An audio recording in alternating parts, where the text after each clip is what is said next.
Hi, I'm Ceci Garrett, and I'm a clinical social worker in the state of Washington, and I specialize in working with individuals and families impacted by hoarding disorder. And I've come to this because I have a personal experience of having grown up in a home that was overfull because I had a parent who hoards.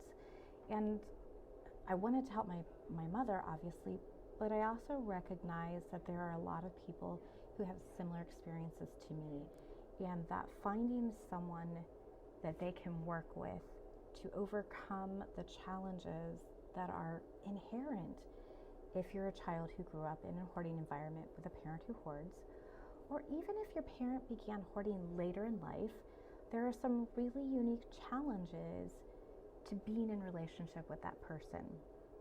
And someone had sent a message in response to a previous video of, hey, I've been in therapy myself because of my parent since I was a child, and my experience with my therapist or therapists is that they just tell me to try to manage what I can and to control what I can and to be okay with the rest.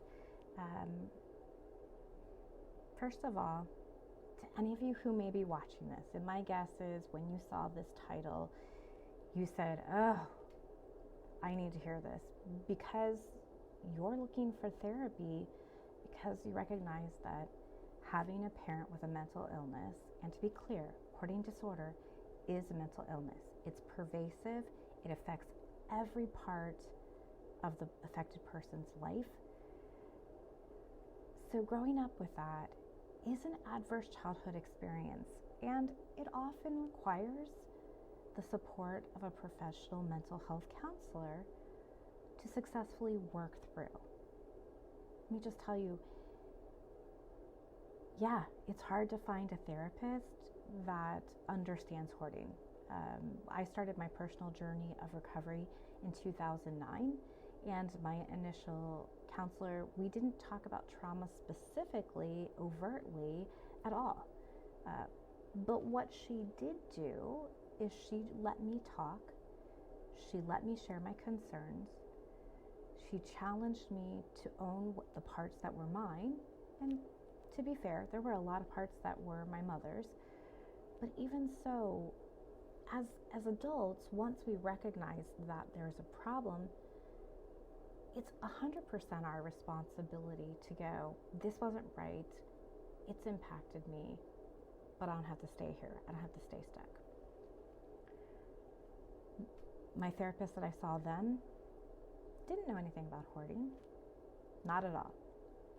What she did know was that she didn't know anything about hoarding, and she also deeply respected that she didn't need to be able to sit and be present with me, to validate my pain, and to help me find ways to respond to my mother and to the world in ways that were different and healthier, that made me more the person I wanted to be and not the person that my mother's mental health, my mother's distorted mindset and dysregulation had really shaped me to become.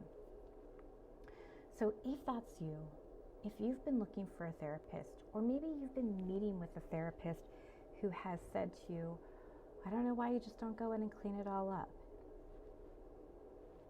Again, I'm sorry, it happens. I have clients with hoarding disorder who've seen therapists who say that. And I'm just gonna say, ethically, as a therapist, it's my job to know when I don't know what I'm talking about and to refer out or to get consultation. There are times when we decide to stay because we have a good relationship and rapport, but we also recognize that, hey, here's something out of the DSM that I've never personally engaged with, but here's a person that I am engaging with, and I get an education. So to come back to that, you don't have to have a therapist who understands hoarding disorder if you're the adult child looking to work your own recovery, so long as they're aware that they don't understand and they're willing to accept, validate that your experience is your experience. And while I would believe that that should be every therapist, I've heard enough stories and experienced enough interactions at a professional level with peers and colleagues to know that that's not the case. Gosh, if I could change the world, that'd be one of the things I would change.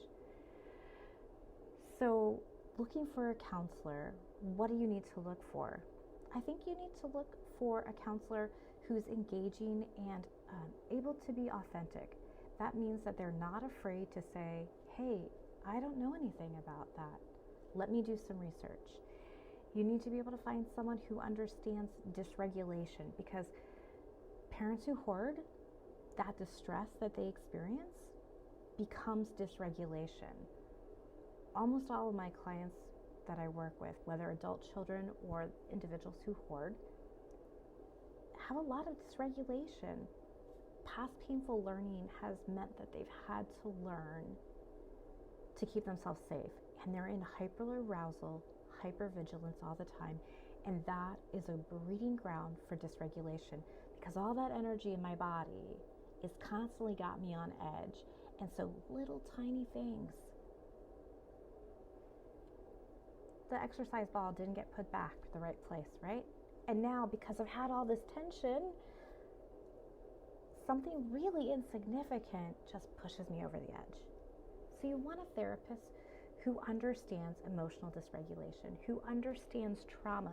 And trauma isn't always big T trauma. We're not always going to be victims of bombings, shootings. We're not always going to be victims of car accidents.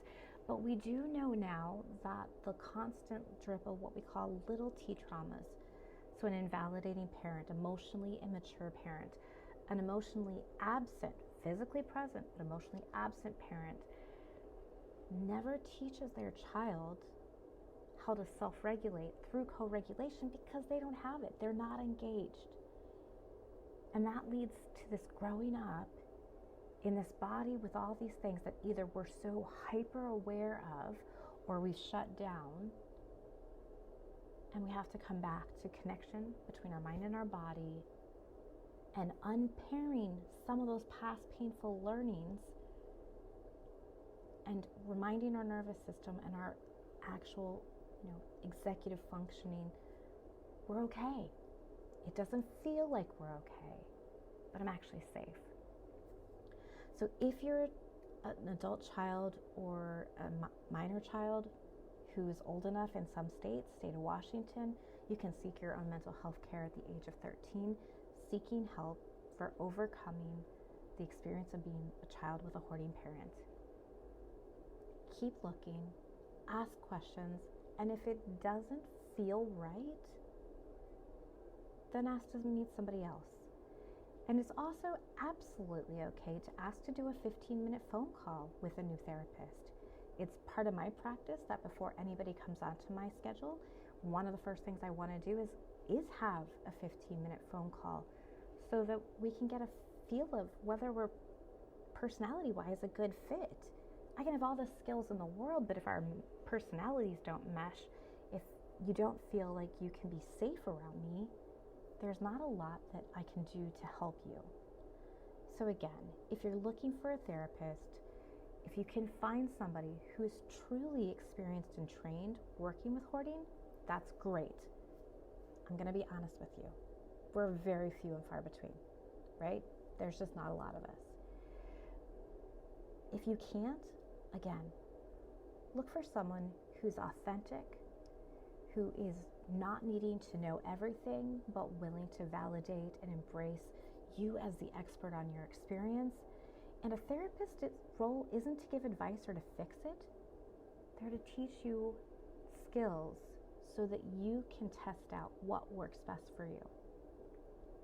I hope this was helpful, and I plan to do more of these as people reach out with questions. And if you're looking for a therapist, right now I'm currently running a wait list, but feel free to send me a message and we can schedule that call and see if you'd like to join my wait list. Again, best of luck. It is painful growing up with a parent who hoards.